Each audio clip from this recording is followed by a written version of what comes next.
My name is Victor Fuhrman. Some call me The Voice. I've always been fascinated with human nature, spirituality, science, and the crossroads at which they meet. Join me now and we will explore these topics and so much more with fascinating guests, authors, and experts who will guide us to Destination Unlimited. Are there coincidences that seem miraculous and life-changing? Is it possible for everyone to recognize and embrace these synchronicities? My guest this week on Destination Unlimited, Sophia Demas, experienced these miracles and they continue to transform her life. Her website is sophiademas.com, and she joins me this week to share her story and book, The Divine Language of Coincidence, How Miracles Transformed My Life After I Began Paying Attention. Please join me in welcoming to Destination Unlimited, Sophia Demas. Welcome, Sophia. Oh, thank you for inviting me. Sophia, please share with us your early life and path and how it shaped your understanding of our world. Well, I was very fortunate to have two loving parents, and they were a generation older than my friend's parents, and they were from Greece, so they were different. My mother was very religious, but she was also extremely spiritual, and she had shared some stories that showed that like miracle stories, and to me they weren't weird. They were just, that's part of her story. And so I was born in Dearborn, Michigan, where my father worked for the Ford Motor Company. So my father got married when he was 57 for the first time. And I popped out when he was 58. So when he retired at 65, we moved to Greece. And it was magical. It was all of a sudden, we didn't have family in Dearborn, my mother's close friends. All of a sudden, I have this incredible extended family. It is richness. Everything just was wonderful. My cousins, I shot rifles and beat my 17-year-old cousins, in marksmanship when I was 8. And then when the Bay of Pigs happened, my father freaked out because of the geographic situation, and that they would come after Greece. And so overnight we had our things packed and we set off back to the United States. And we didn't know where we were going. So my father on the ship over had this list of 21 cities that he had worked in the West Coast. And so every so often he would bang his hand on the table and go and cross one off. So when we got to New York, there were 3 cities, Portland, Oregon, San Francisco, and Los Angeles. And we're sitting at the lounge, and I was sitting on my blue suitcase, and all of a sudden my father looks at a poster and it says Oregon, and the O is a big sun. And he goes, "We're going to Portland, Oregon." And my mother goes, "Well, where's that?" And he goes, "Just over California." He says, "There it only rains 17 days a year." So from the ship, we get onto the train because he felt like we should see the country that we're going to be living in. And we get to Portland, Oregon, and it is the biggest downpour. And that's when my mother freaked out. And my father said, "Okay, I'll go down and scout California." And he goes, I'm going to be gone for 10 days. So he got us into a suite and he goes to California. Well, that's what he said. And he comes back in 10 days, but there was no cell phones. And he says, San Francisco was too hilly and Los Angeles was too flat. So we're staying here. And I just felt that that was an incredible thing. I know that he went fishing somewhere for a break. But anyway, but these experiences showed me that the world is very small, and that I could do anything. You could do anything. You can go anywhere, do anything. And I think that was the beginning of starting to pay attention. And then it wasn't until I was 19 where I felt that there was something bigger than me guiding me. And we're going to talk about that in a minute. But as a teen, what plans were you formulating for your adulthood? Oh, well, I was an artistic child. And so my parents felt that if you're a woman and you're artistic, well, the only thing you can do is teach. So I kind of went along with this. And, my major was art education. And it was my senior year where I just had one more term and my student teaching. And I had a dream, a very simplistic dream. So doorbell rings. I open the door. It's the mailman. He hands me an envelope. I tear it off. It's my teaching license. And I went, I don't want to teach. And I threw it in this little plastic blue bin.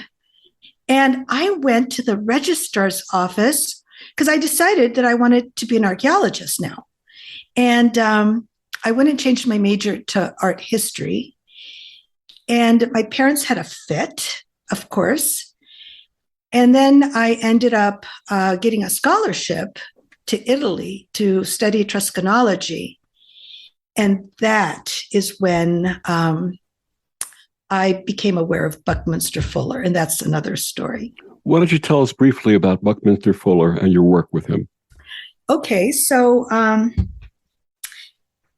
one of my roommates in Italy, all of us would sit up and discuss, life and ethics and philosophy and smoke Gauloise cigarettes. And one night it was just him and Ward and I. And Ward asks me, if you could be with anybody dead or alive for half an hour, who would it be? And who knows what I said? It doesn't matter. I said, so who would it be for you? And he goes, Buckminster Fuller. And I knew he invented the geodesic dome, but I thought, why would you want to spend your half hour with him? And he comes and brings me this thin little book. It was called No Secondhand God, and it was a 39-page poem. And I was just transformed. And I came back to the States. I read everything I could. And then my friend, who was president of the University of Oregon Student Union, comes over and says, guess who's coming to lecture? He knew my obsession. And I said, Buckminster Fuller. And he asked me to come to Portland, pick him up at the airport.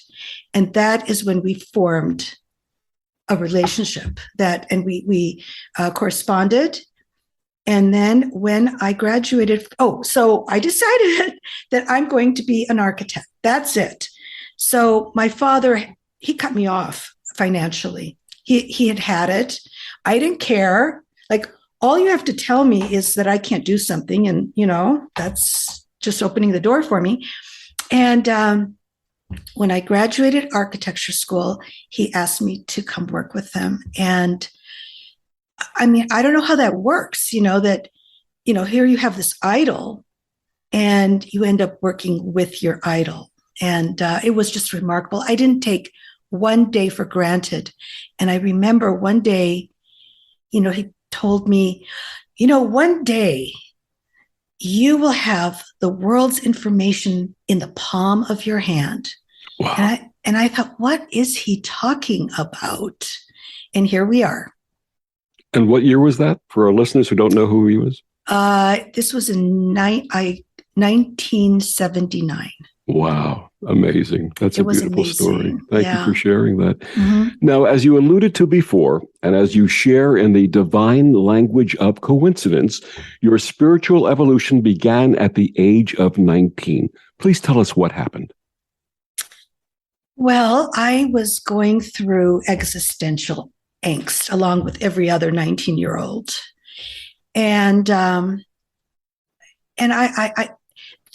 the two issues, I just couldn't see a solution. I just couldn't see the solution.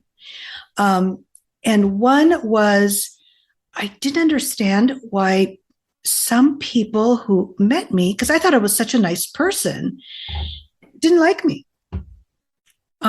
Things may have turned later, but initially there was something that put them off. And I just didn't understand why, people wouldn't like a nice person. And the other thing was, I was starting to, question my mother's philosophy of no sex until marriage. Like it wasn't sitting well. And I thought, I don't want to get married. Like, am I going to die a virgin? So I didn't. So what happened in the space of less than 4 months, I met a man who was 27, and he was getting his PhD in some universal theory. And I was a party girl. So it wasn't like the best fit, but he was so fascinating to me and a dream. So I had this dream that I think portended my death. And I woke up in a panic, and I walked to his apartment, and he was up. It was 1:30 in the morning, and I told him about the dream. And he said to me, no, it's not a physical death. It is a death of what doesn't work for you anymore. And that will be replaced with the new you. And well, I don't have to tell you that he was the God. He was my first, sexual experience, but it wasn't that night. And within 4 months, those two issues were completely solved, and I felt like a different person. And that slapped me into thinking, wait a second, I didn't do this. Something else did it. Something else brought this person and this dream. And I sought advice, and it couldn't have been clearer. So I would say that started the ball rolling. And then when other things started to happen, I just kind of thanked God for it, and then things evolved to a place where now, whatever happens, it's for a reason. Whatever bad things happen. And it's like, how many times have I said, oh God, why are you doing this to me? And then I end up thanking God either the next day or 2 years down the line, because that obstacle saved me from peril. And it's such a freeing way to live. I just think it's being here on earth is a privilege. Absolutely. And you share in the divine language of coincidence that you started receiving a series of gentle prods and the inner voice. Tell us about that, please. Well, I would get a coincidence. I would experience a coincidence. It was like, huh? Like wild coincidence. And then that would turn into exactly what I needed, like a miracle. And it wasn't until 2011. Oh, by the way, I had a medium that's in the book, because I had no interest in going to a medium, but there she was, and she was a world-renowned medium. And she told me I was going to write a book. And I said, absolutely not. I said, that's not in the cards. I said, first of all, I have nothing to say. And two, I'm a people person. I'm not going to sequester myself somewhere and write. And I just argued. And she just listened to me. And she said, word for word, she said, Spirit says when she's ready, there are many spirits here to help her and many hands on earth. Mm. And so in 2011, I reconnected with a childhood friend and I told her my latest miracle. And she said, oh, what people have told me all my life, oh, these things only happen to you. And something clicked. I thought, yes, it's too numerous. They're too numerous to have happened to one person. And I just meditated on it and I figured out that these coincidences that were put in my path were for me to take action. That was the key. Absolutely. Once I figured that out, I wanted to share it. And that's when I wrote the book. And by the way, there was the miracles and the coincidences were too numerous to cram into one book. So I plucked all the ones that had to do with death.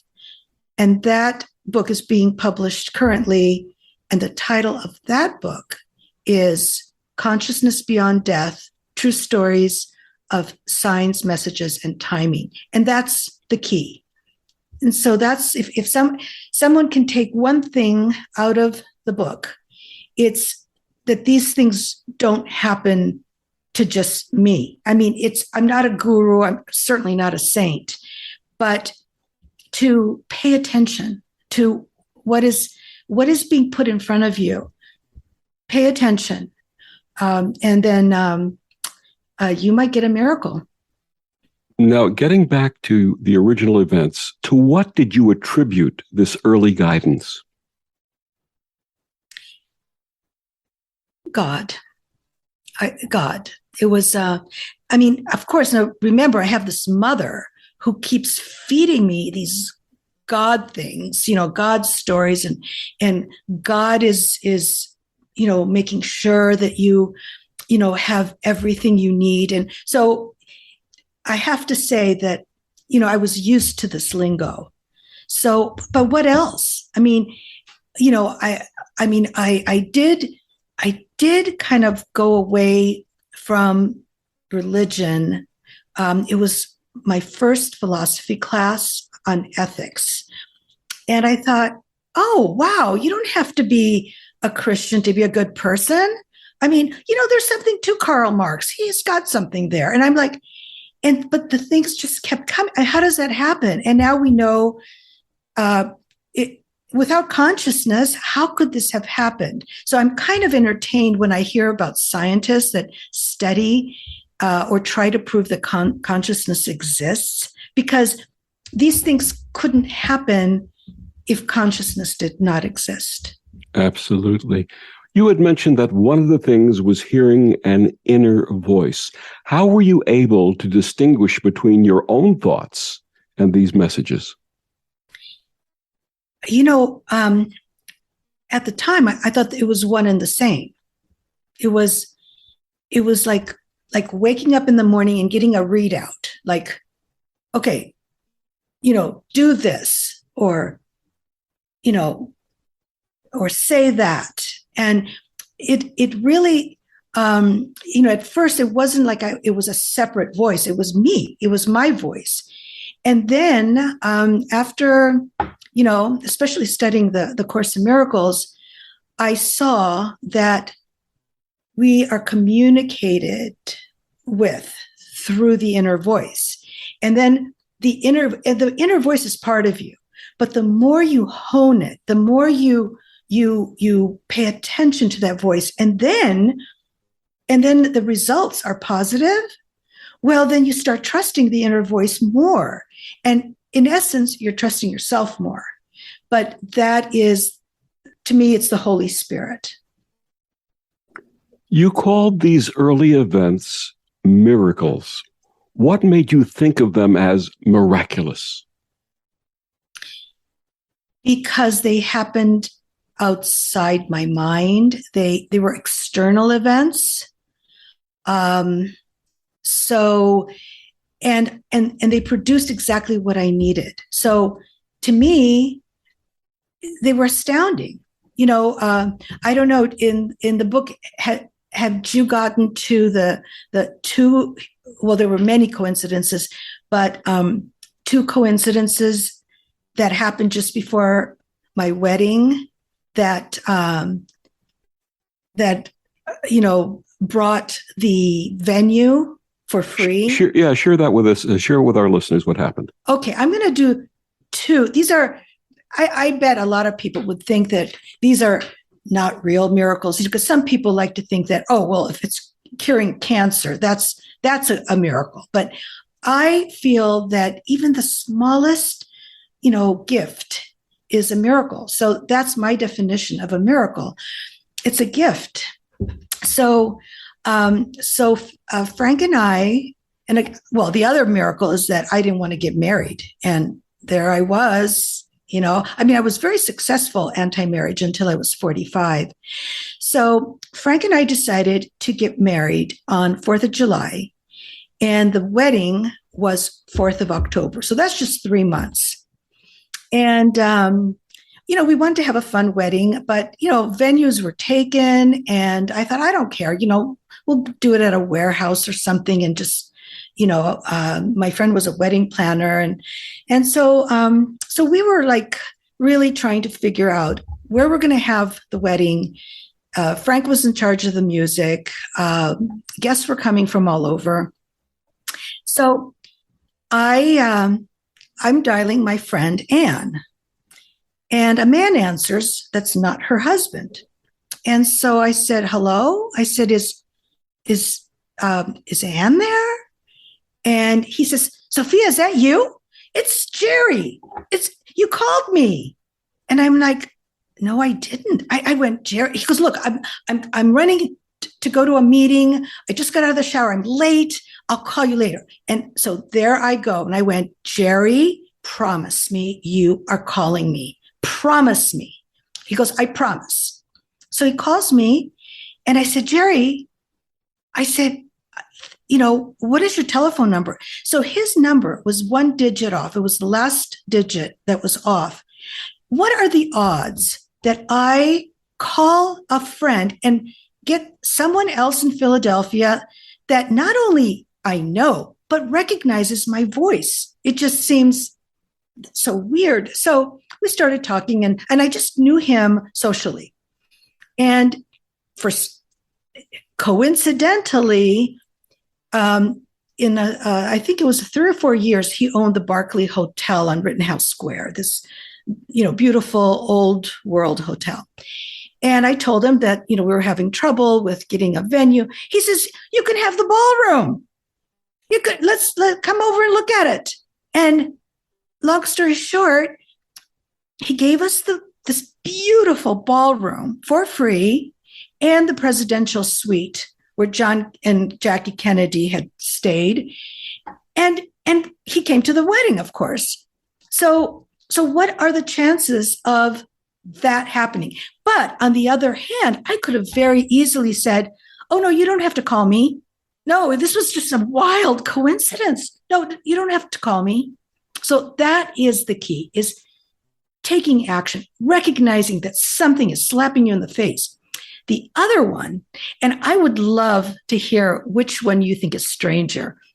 The other one was I don't think any of this is strange, by the way. Having had these experiences myself, there's nothing strange to me. So. Yes. Well, I know that you understand, but okay, but I can ask you which one you think is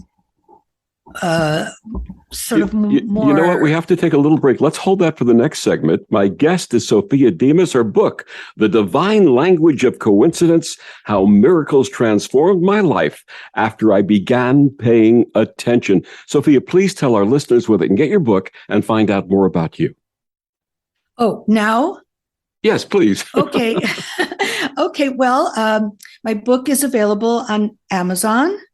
Also, my website is sophiademas.com, and you can get the book directly from there as well. And we'll be back with more of Sophia after these words on the OMTimes Radio Network.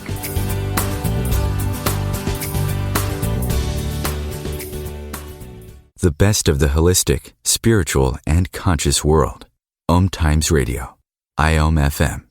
OMTimes Magazine is one of the leading online content providers of positivity, wellness, and personal empowerment. A philanthropic organization, their net proceeds are funneled to support worldwide charity initiatives via Humanity Healing International. Through their commitment to creating community and providing conscious content, they aspire to uplift humanity on a global scale. OMTimes, co-creating a more conscious lifestyle.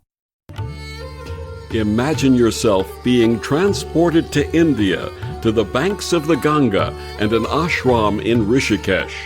Visualize that you are welcome to satsang with an American sannyasi who shares the wisdom of her guru. Your visualization has manifested. Join Sattvi Bhagawati Saraswati for inspiration and transformation every Thursday at 11 a.m. Eastern on OMTimes Radio.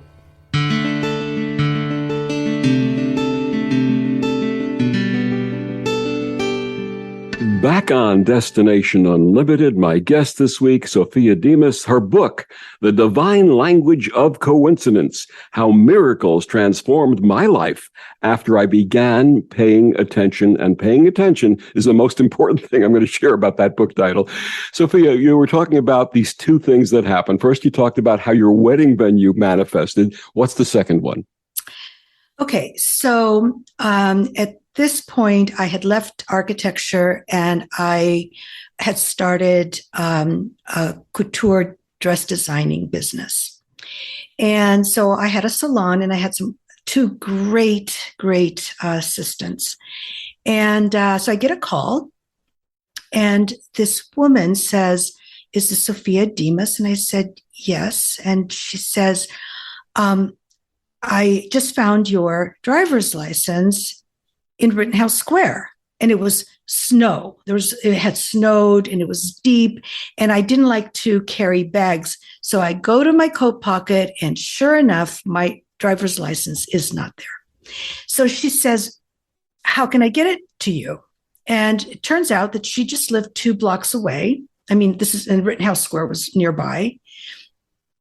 And I said, "Oh, well, I live, 2 blocks away. Just put it through my slot, my mail slot." And so she did. And she had this lovely note about how she and her boyfriend loved to go to Oregon, which I was from. And the driver's license was an Oregon driver's license. So she had to do some maneuvering. So great. Thank you very much. So maybe 2 months later at the most, I get a call, and it's the same woman, Lisa Marie Vana.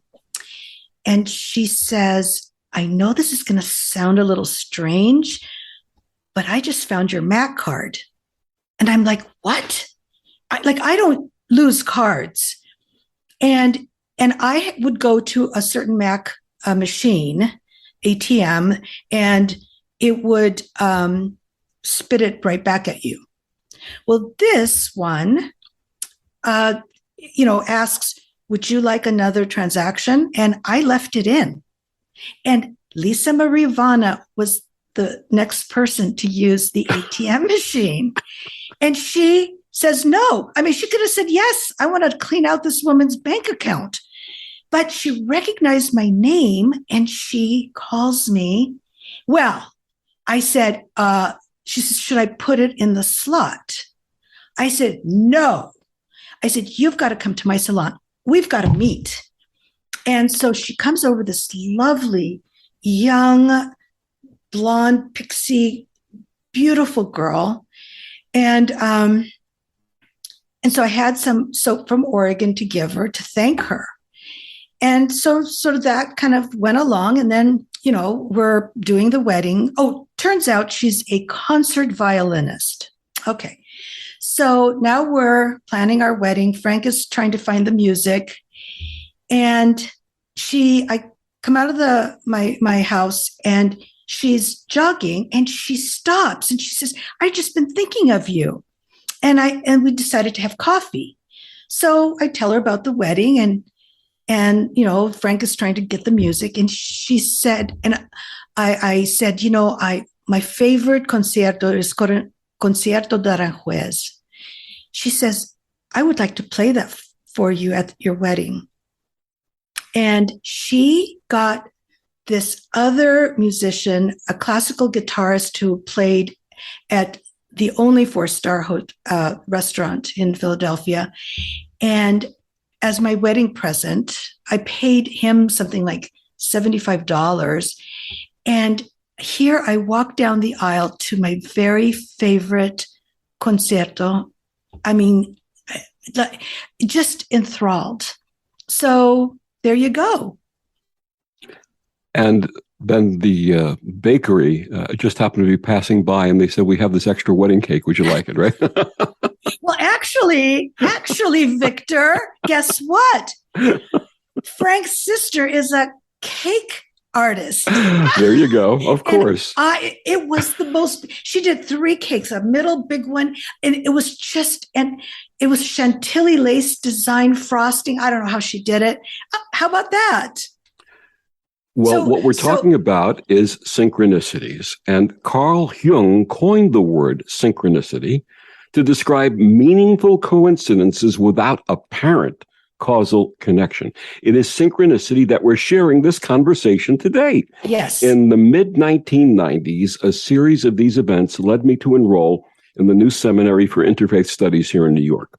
The founder, my teacher and mentor, Rabbi Joseph Gelberman, would share the Hebrew expression Hakol Beseda. He would say that the traditional meaning is all is in order, but would go on to say that spiritually it meant everything is unfolding in divine order. But he would say we would need spiritual eyes to see that was happening. I became grounded in that teaching, and it changed my life. That's what we're talking about. Yes, exactly. And synchronicity comes from the Greek word synchronos, which is at the same time. Yes, absolutely. It's at the same time. So we're talking about time, and we're talking about having your needs met in a timely fashion, So again, these 2 stories, I mean, I don't know anyone else who somebody found their 2 cards within 2 months of each other just in time for the wedding. But the fact that once again, I could have so easily said, yes, just put it in the mail slot. But again, take action, no, you and I have to meet. And then later she offered this amazing gift. So now, for folks who are listening and saying, how come these folks have all of these things happen to them and it never happens to me? What answer do you say to someone like that? Oh, well, this just happened recently. And it was interesting how this came about. So I get a message on Instagram, and somebody says, your book found me. And it was she did an email, and she said, your book found me. It was the perfect thing to read because, these things happen to me, and I tell my husband and my kids, and they think I'm a wacko. And she turns out, she reads the book and finds out that we're 20 minutes away. I mean, this is Instagram global, And so she teaches at Villanova English, and she has a book club, and they read historical novels. But the book club decides to read my book, and they invited me for a discussion, and it was absolutely lovely. And this one woman says, but, these things don't happen to me. I was reading this, and they just happened to you. And I said, and then she kind of says something about her husband had cancer, and then somehow the cancer was magically cured, and something happened to her, and these this very strange thing happened, and now that problem is solved. And then her son had some mental issues, and then this thing just happened, and he's completely cured. And I'm like looking at her. I said, I think they are happening to you. Look what you just told me. I mean, so what do you say to that? I mean, here are these things. She put 3 things on the table that had happened to her that somehow my experiences jarred her to tell me, and she didn't have the awareness to see that these things are happening to her. And so what I would say to somebody is, sit with yourself and think, if I hadn't done this, I wouldn't have met my husband, or if I hadn't done this, I would have, studied something else, and to see and start recognizing that these things have been happening. So let's give our listeners some tools with which they can identify the synchronicities, or as you call them, the divine language of coincidence in their lives. So first of all, one of the things that my personal experience has been since my aha moment back when is that I'm presented with 3 choices each time one of these things comes my way. I can either dismiss it out of hand. I can say, yes, that's interesting to me, but not right now, perhaps later on down the line. Or I can say, yes, that means something to me. That resonates with me. I can embrace it and start running with it. And every time I said yes, the next one came and the next one came. Yes. You have that same experience, don't you? Absolutely. Absolutely. And in a way, those 3 things somewhat mirror what I consider, and I write about, to be 3 levels of spiritual, where you are on the spiritual ladder. So the first one I identify as, you look at things from the position of sort of wishing, like you're wishing this would happen, and then, a coincidence happens in front of you and just kind of push it away and keep wishing. And another thing happens, and then maybe a major thing happens, but you're not taking action, but you're still wishing that this would come into your life. The second stage, I call it the stage from the perspective of hope. So something happens, you recognize that, wow, that's strange. I'm going to take action, and hopefully something will transpire, and I will get what I need. The third stage, and it's difficult because I'm human and I go between stage 2 and stage 3, is from the perspective of faith, where you come to a point where it doesn't matter what happens, you take action on it, and you know that divine intelligence has your back, and you don't have to worry about anything. And that's a real gift. And the most important element after that is gratitude, isn't it? Oh, okay.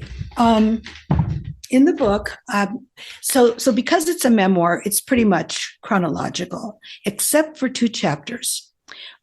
One is called Please, which is about prayer. And the other one is called Thank You, which is about gratitude, which I believe is the highest form of prayer.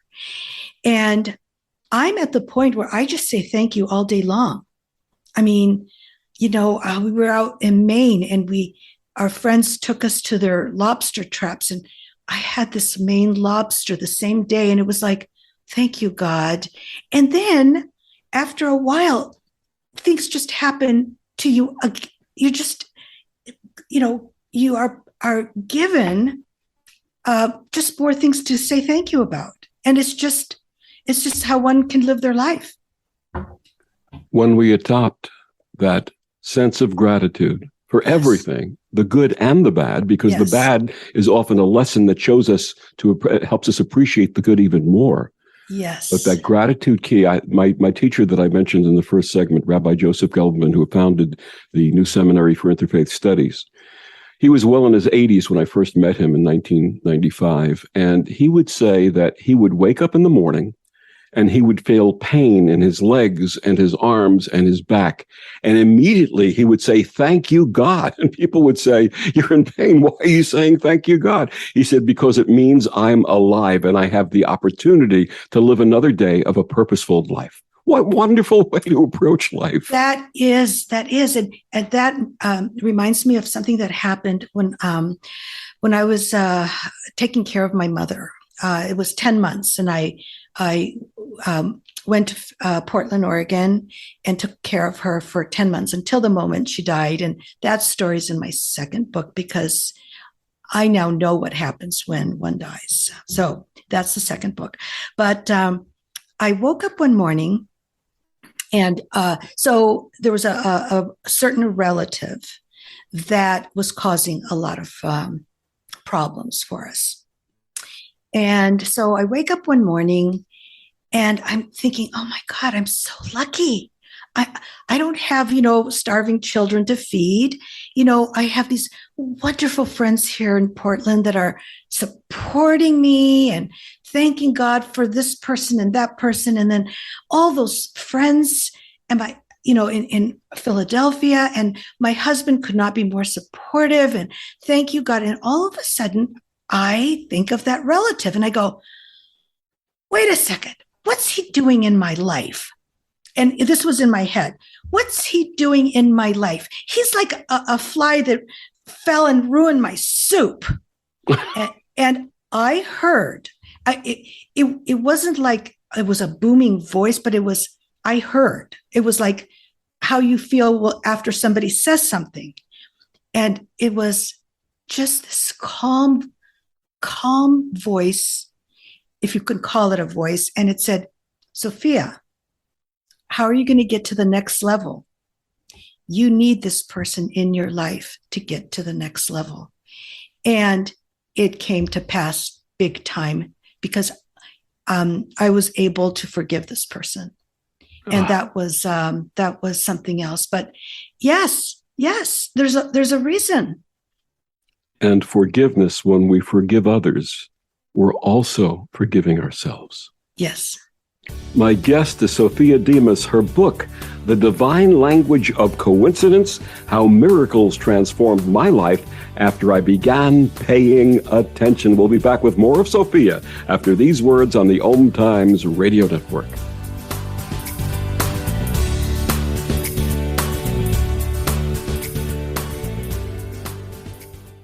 Humanity Healing International is a small nonprofit with a big dream. Since 2007, HHI has been working tirelessly to bring help to communities with little or no hope. Our projects are not broad mandates, nor are they overnight solutions, but they bring the reassurance that no one is alone and that someone cares. To learn more, please visit humanityhealing.org. Humanity Healing is where your heart is. Hello, I'm Sandy Sedgbeer, host of OMTimes Magazine's flagship radio show, What is Going On? My passion is sifting through information, research, and innovations from new thought teachers, speakers, and researchers, pushing back the boundaries of what we know about life, energy, metaphysics, and the universe. I love shifting perceptions about who we are, why we're here, and how quickly impossible becomes normal when we open our minds, expand our awareness, and accept that the only limits that exist are those we place upon ourselves. So if you're the kind of forward-thinking, eager investigator of what lies beyond the current reality that most perceive, why not make a date to come play with me in the field of possibilities at 4 p.m. Pacific Time, 7 p.m. Eastern Time every Thursday, and together we can discover what's really going on. My simple solution to the problem was remove people from the scene and help them feel safer. In response to attacks against Asian Americans, Maddie Park raised over $250,000 to donate cab rides to the Asian community. There is so much more work to be done. We really need to come together and tackle this issue as a community. Support the Asian community. Learn how at lovehasnolabels.com. Brought to you by Love Has No Labels and the Ad Council. More than 24 million Americans have an autoimmune disorder, and that number continues to grow. I'm Sharon Saylor, and I'm one of those 24 million. To put that number in perspective, cancer affects about 9 million and heart disease up to 22 million. That's why I've brought together top experts and those thriving regardless of their diagnosis to bring you the latest, most up-to-date information. Join me, Sharon Saylor, Friday night, 7 p.m. Eastern, for the Autoimmune Hour on Life Interrupted Radio to find out how to live your life uninterrupted. So I'm a cat, and I just moved in with this new human. And she's got this little toy she's always playing with, all day long. Tap, tap, tap, tap, bloop, bloop. She can't put it down. There it is. Oh, and get this. She even talks to it. Last week, she asked it for Chinese, and guess what? Egg rolls showed up. Like magic. Humans have cool toys. A person is the best thing to happen to a shelter pet. Be that person. Adopt. Brought to you by the Ad Council and the ShelterPetProject.org. Hi, this is Bill Maher. I can find humor in almost anything, but one thing I never laugh about is cruelty to animals.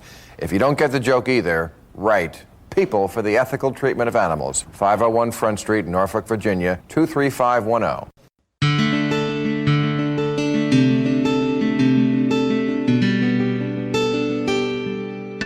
Back on Destination Unlimited, my guest this week, Sophia Demas, her book, The Divine Language of Coincidence, How Miracles Transformed My Life After I Began Paying Attention. Sophia, your search for answers set you on a personal odyssey of discovery. What were some of the places that you went to, and what did you find? Well, now that's interesting.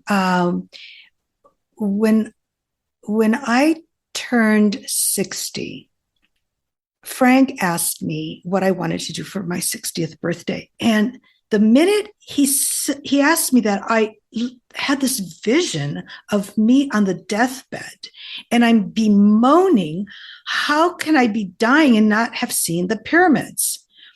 And so I snapped out of it, and I said, Frank, we've got to go see some stuff. And so we did this, it ended up being a 2-month odyssey. And we went to Turkey, where I walked in to Hagia Sophia on my 60th birthday, and I had wanted to go there since third grade in Greece, second grade in Greece, when our teacher told us this fable about how Hagia Sophia was designed. And it just fascinated me, and I wanted to go there. And so I actually got that wish on my 60th birthday. And, oh, by the way, anyone that's going to Turkey has to go to the Virgin Mary's house. And that's, that's just something to file away. And then we went to Greece to see my relatives just for a few days. We went to India for a month.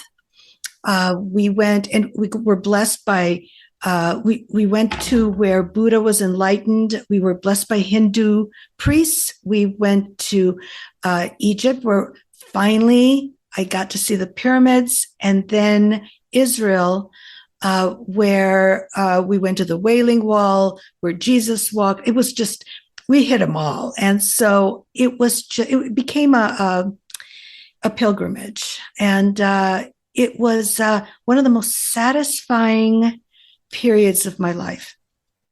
In your search, you found someone who gave you an amazing information, amazing messages. Tell us about the abbess. Oh, okay. So, as I said, when I first started writing the book, and I was just so curious as to how these miracles happen here on earth. My faith is unshakable, but I was very curious. So something urged me to study quantum mechanics. And then I became interested because I was listening to some of these popular physicists like Michio Kaku, get on YouTube and go, oh, one day very soon we're going to be able to bilocate, we're going to time travel, dematerialize, materialize. And I'm like, but yogis have been doing this for, thousands of years. And then I had heard rumors that Greek Orthodox monks participated in these kinds of paranormal feats in Mount Athos in Greece, and then Russian Orthodox monks off the coast of Alaska. And I spent 2 months researching, and all I could get was hearsay. There's a book, it's called The Mountain of Silence, about the monks in Mount Athos. And it wasn't anything that was substantial to proof. And just when I let go, I meet Abbess Emiliani. And that was another synchronicity. And well, first I heard her story, and it was a firsthand mystical account with her experience with bilocation. And it was the proof I needed. Absolutely. The theme of this program is the crossroads of science and spirituality. You had mentioned starting to study quantum physics. One of the things that I've learned of in the last few years is what they call quantum bilocation. Could that be part of what we're talking about? Yes, absolutely. That's it. I mean, her story, actually, I do write about it in the book, but it's also, if you go on my website and click on my influencers, it consists of 8 people that I've met personally that I consider to be mentors. And she's one of them. And you can read her blurb on the website. What would you like readers to take away from the divine language of coincidence? That everything we talked about is available to you. And it's just sort of opening the door of our minds just a crack, and being willing to listen. I think that is the key. There was a wonderful song written by Justin Hayward of the Moody Blues in the early 1970s called The Voice. And there's a part of the lyric that says, make a promise, take a vow, trust your feelings, it's easy now. Understand the voice within and feel the change already beginning. That's the truth. What you just said is the truth. We are a world of noise. We live in a world in which, even in conversation, we have a tendency not to truly listen and hear one another. If we can turn off that noise, turn off all of the chatter, what they call the monkey mind in Buddhist meditation philosophy, and truly listen without judging, without having to respond, and hear, what a change that would make. Oh, I mean, it's a world of being gifted, just getting exactly what you need, because we think we know what we need, but there's that divine intelligence that knows better than you, and it desperately wants you to be happy and successful. So it helps you along, but you have to listen. That's perfect. Absolutely. Tell us about your new book that you had alluded to, Consciousness Beyond Death, True Stories of Signs, Messages, and Timing. Yes, it was just edited, and I reread the book to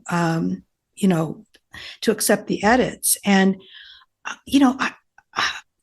I mean, these things happen. They really happened to me, and I just still can't believe it. So it's this one. Okay, so the first book took 8 years to write. This one took 6 months. And it's now a total of 10 chapters. 7 are my experiences, and 3 are close friends. And what a gift that was, so that it's not just me. These things don't happen to me. There's 3 other people very close to me that these unbelievable communications, because we're all one. And it is not just we're all one here on earth. We're all one with all our relatives who have made the transition. And they're as real as we are. So that's what I want that book to convey. My guest, Sophia Demas, her book, The Divine Language of Coincidence, How Miracles Transformed My Life After I Began Paying Attention. And again, I'm going to emphasize those last two words, paying attention, because the messages and the miracles are there. You just have to open your eyes, not your human eyes, but your spiritual eyes, and recognize them. Sophia, one more time, please tell our listeners where they can get your book and find out more about you. Okay. The book is available in many bookstores.